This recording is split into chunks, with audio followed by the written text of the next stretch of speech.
Imagine a world where cities lie in ruins, where the earth is scorched and life as we know it ceases to exist. What would cause such devastation? The answer? Nuclear war. These weapons of mass destruction are not just a relic from the past, but a real and present danger. Their destructive power is incomprehensible. In an instant, they can level entire cities, as we saw in Hiroshima and Nagasaki during World War II. But the horror doesn't stop there. The aftermath is equally deadly. Radiation sickness can afflict survivors, leading to a slow and painful death. And then there's the threat of a nuclear winter, a long-term effect where the sun's rays are blocked out by soot, leading to a drastic drop in temperatures worldwide. This could cause a mass extinction event, wiping out most life on Earth. The sheer power of nuclear weapons is a sobering reminder of the potential for mass destruction. To truly understand the gravity of a nuclear war, we need to delve into the history of nuclear weapons. Our story begins in the early 20th century, with the discovery of nuclear fission. This was the process by which the nucleus of an atom could be split into two or more smaller nuclei, releasing an enormous amount of energy in the process. This discovery laid the groundwork for the development of nuclear weapons. Fast forward to the 1930s and 40s, a period of global unrest. Scientists across the world, particularly in the United States, were racing to harness this newfound energy. This led to the birth of the Manhattan Project, a top-secret research initiative that aimed to develop the first atomic bomb. The Manhattan Project brought together some of the greatest scientific minds of the era. They worked tirelessly, driven by the fear that Nazi Germany might beat them to it. Their efforts culminated in the Trinity test, the world's first atomic bomb detonation, which took place in the New Mexico desert in July 1945. The explosion was equivalent to the detonation of around 20,000 tons of TNT, creating a mushroom cloud that reached 40,000 feet into the sky. The atomic bomb, a weapon capable of unparalleled destruction, was no longer a theoretical possibility. It was a grim reality. The power of the atom, once a subject of purely scientific curiosity, had been harnessed for war. The genie was out of the bottle and it couldn't be put back. The world would witness the devastating power of these weapons a month later, in August 1945, when the United States dropped atomic bombs on the Japanese cities of Hiroshima and Nagasaki. The devastation was unimaginable, the human cost immeasurable. In the hands of humans, the power of the atom was transformed into the most destructive weapon the world has ever seen. This was the dawn of the nuclear age, a time of unparalleled potential and unparalleled peril. The Cold War era was a time of high tension, with the threat of nuclear war looming over the world. This was a period marked by a dangerous arms race between two superpowers, the United States and the Soviet Union. Each sought to outdo the other, amassing arsenals of nuclear weapons that could obliterate the Earth many times over. At the heart of this nuclear standoff was a chilling doctrine: mutually assured destruction, often abbreviated as MAD. The idea behind MAD was straightforward, yet profoundly terrifying. It held that if either the US or the USSR launched a preemptive nuclear strike, the other would retaliate with such force that both nations, and potentially the entire world, would be destroyed. This tenuous balance of power was tested several times, most notably during the Cuban Missile Crisis in October of 1962. The world watched with bated breath as the United States and the Soviet Union stood on the brink of nuclear war. Soviet missiles were discovered in Cuba, just 90 miles off the coast of Florida, and for 13 nerve-wracking days, the possibility of nuclear annihilation seemed all too real. But the crisis was averted.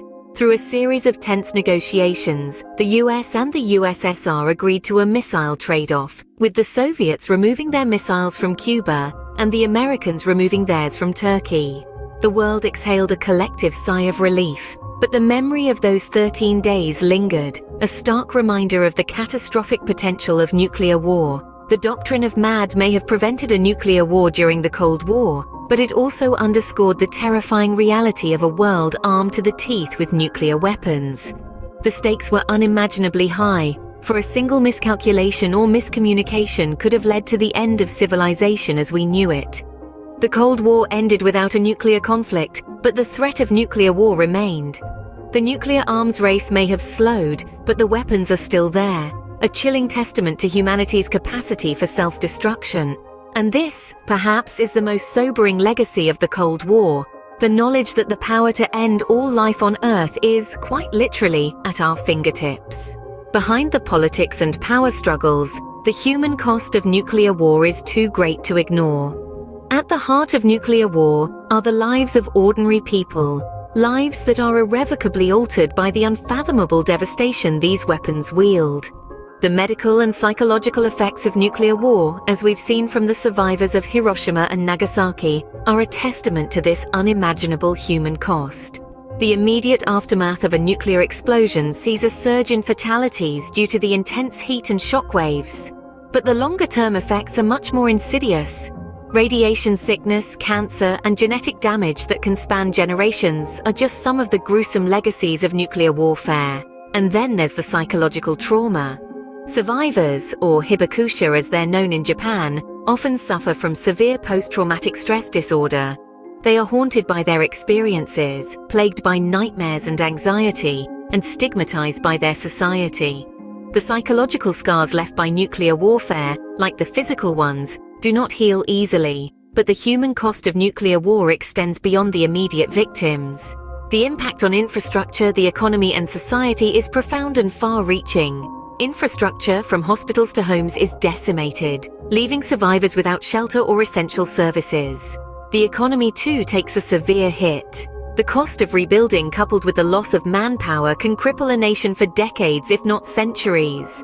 And society? Society is forever changed. The fabric of communities is torn apart. The trust in leadership is shattered, and the fear of a repeat occurrence can be paralyzing. The social cost of nuclear war is perhaps the most enduring, affecting generations long after the physical wounds have healed. Nuclear war is not just about political power, but about the survival of humanity itself. The human cost of nuclear war is a stark reminder of what's at stake. It's a reminder that we must do everything in our power to prevent such a catastrophe. Because in the end, it's not just about buildings or economies, it's about people, their lives, and their futures. In the face of such potential devastation, how can we prevent a nuclear war? This is a question that has been asked by many over the decades, and the answer lies in two crucial elements: diplomacy and disarmament. Imagine a world where nations converse instead of confront, negotiate instead of threaten. This is the essence of diplomacy. It is the art of managing international relations, resolving disputes, and fostering peace. In the context of nuclear war, diplomacy plays a pivotal role. It's the bridge that connects nations, fostering understanding and collaboration. The power of diplomacy in preventing nuclear war is best exemplified by the numerous treaties that have been signed over the years. One of the most significant is the Treaty on the Non-Proliferation of Nuclear Weapons. Signed in the late 1960s, this treaty is a commitment by nuclear weapon states to move towards disarmament, and by non-nuclear weapon states to refrain from acquiring nuclear weapons. But diplomacy alone is not enough. It must be complemented by disarmament. Disarmament is the reduction or withdrawal of military forces and weapons. It's the practical step that follows diplomatic negotiations. In the context of nuclear war, disarmament means the reduction or elimination of nuclear arsenals. The role of international organizations in promoting disarmament is noteworthy. The United Nations, for instance, has been instrumental in fostering a global culture of peace and disarmament. It's the platform where nations come together, discuss their differences, and agree on collective steps towards nuclear disarmament. However, the road to a world free from the threat of nuclear war is long and fraught with challenges. It requires the collective will of nations, the persistent push for diplomacy, and the concrete steps towards disarmament. It requires nations to look beyond their immediate interests and work towards the greater good of humanity.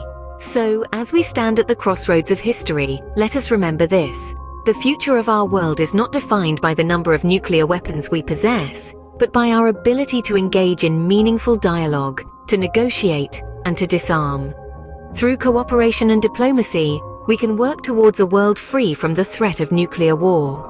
So, where do we go from here? What can be done to prevent a nuclear apocalypse? The threat of nuclear war remains a stark reality in our world today. It's a danger that lurks in the shadows, a constant reminder of the potential devastation we face. But it's not a foregone conclusion. It's within our power to change the course of this narrative. Public awareness is a potent tool. By educating ourselves and others about the grave realities of nuclear war, we can create a groundswell of understanding and concern. Moreover, we each have a voice and a vote that can shape the policies of our nations. Political action is another crucial element. By advocating for nuclear disarmament, we can influence the actions of our leaders and the direction of international policies. Each one of us has a role to play. The future of nuclear war is in our hands. Together, we can prevent the unimaginable destruction of a nuclear war and ensure a safer world for future generations.